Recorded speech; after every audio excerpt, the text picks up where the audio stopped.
FIFA বিশ্বকাপের ইতিহাস। প্রতি 4 বছর পর পর পৃথিবী যেন থমকে দাঁড়ায়। কোটি কোটি মানুষের চোখ চলে যায় একটি ফুটবলের দিকে। আবেগ, উন্মাদনা, কান্না আর আনন্দে মেতে ওঠে গোটা বিশ্ব। এই মহাযজ্ঞের নাম ফিফা বিশ্বকাপ। কিন্তু কিভাবে শুরু হলো এই বিশ্বকাপ, কে দিয়েছিল এর স্বপ্ন, আর কিভাবে এটি পৃথিবীর সবচেয়ে জনপ্রিয় ক্রীড়া আসরে পরিণত হলো?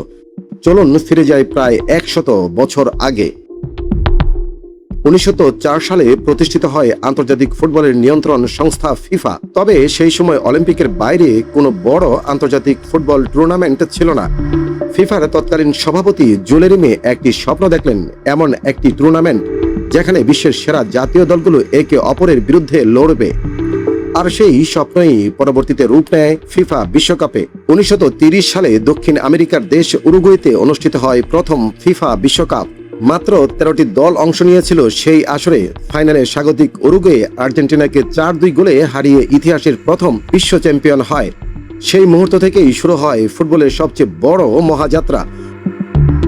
1934 সালে ইতালি এবং 1938 সালে ফ্রান্সের বিশ্বকাপ অনুষ্ঠিত হলেও দ্বিতীয় বিশ্বযুদ্ধ পৃথিবীকে বদলে দেয়। ফলে 1942 এবং 1946 সালের বিশ্বকাপ বাতিল হয়ে যায়। যুদ্ধের কারণে বিশ্বের সবচেয়ে বড় ফুটবল আসর 8 বছরের জন্য থেমে যায়। 1950 সালে ব্রাজিলে আবার শুরু হয় বিশ্বকাপ। সেই আসরে ঘটে ইতিহাসের অন্যতম বড় অঘটন। ফাইনালের মতো নির্ধারণী ম্যাচে উরুগুয়ে স্বাগতিক ব্রাজিলকে হারিয়ে চ্যাম্পিয়ন হয়। এই ঘটনাকে আজও বলা হয় মারাকানাজু। 1958 সালে বিশ্ব ফুটবলে আবির্ভাব ঘটে এক কিশোরের, নাম তার পেলে। মাত্র 17 বছর বয়সে তিনি ব্রাজিলকে বিশ্বকাপ জেতান। এরপর 1962 এবং 1970 সালে আরও 2টি বিশ্বকাপ জিতে পেলে হয়ে ওঠেন ফুটবলের ইতিহাসের কিংবদন্তি। ব্রাজিলও হয়ে ওঠে বিশ্বকাপের সবচেয়ে বড় সফল দল। আজ পর্যন্ত তারা 5 বার বিশ্বকাপ জিতেছে। 1986 সালের মেক্সিকো বিশ্বকাপ। বিশ্ব ফুটবল দেখতে পেল আরেক কিংবদন্তিকে, নাম তার ডিয়েগো ম্যারাডোনা। ইংল্যান্ডের বিপক্ষে তার 2টি গোল ফুটবল ইতিহাসে অমর হয়ে আছে। একটি হ্যান্ড অফ গড আর অন্যটি গোল অব দ্য সেঞ্চুরি নামে পরিচিত।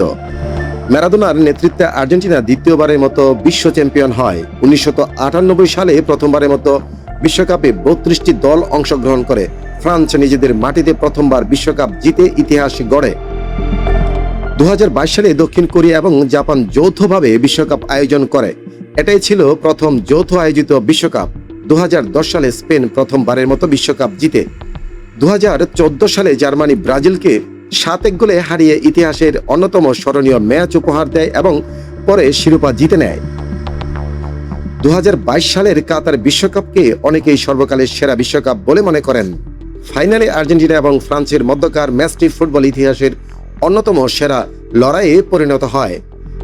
লিওনেল মেসি অবশেষে তার স্বপ্ন পূরণ করেন এবং আর্জেন্টিনাকে 3য় বিশ্বকাপ এনে দেন। 2026 সালের বিশ্বকাপ ইতিহাসের সবচেয়ে বড় বিশ্বকাপ। প্রথমবারের মতো 48টি দল অংশগ্রহণ করছে এবং 3টি দেশ, কানাডা, মেক্সিকো ও যুক্তরাষ্ট্র যৌথভাবে এই টুর্নামেন্ট আয়োজন করেছে। বিশ্বকাপ এখন শুধু একটি ফুটবল টুর্নামেন্ট নয়, এটি মানুষের আবেগ, জাতীয় গৌরব এবং কোটি কোটি স্বপ্নের নাম। 1930 সালের ছোট্ট এক স্বপ্ন থেকে শুরু করে আজকের বিশ্বজুড়ে কোটি কোটি মানুষের উৎসব ফিফা বিশ্বকাপের এই যাত্রা সত্যিই অবিশ্বাস্য। প্রজন্ম বদলেছে, কিংবদন্তিরা এসেছে গেছে, কিন্তু বিশ্বকাপের প্রতি মানুষের ভালোবাসা কখনো কমেনি। কারণ ফুটবলে শুধু একটি দল জয়ী হয় না, জয়ী হয় মানুষের আবেগ, স্মৃতি আর স্বপ্ন। রবিন মাঝার, বিবিসি বাংলা।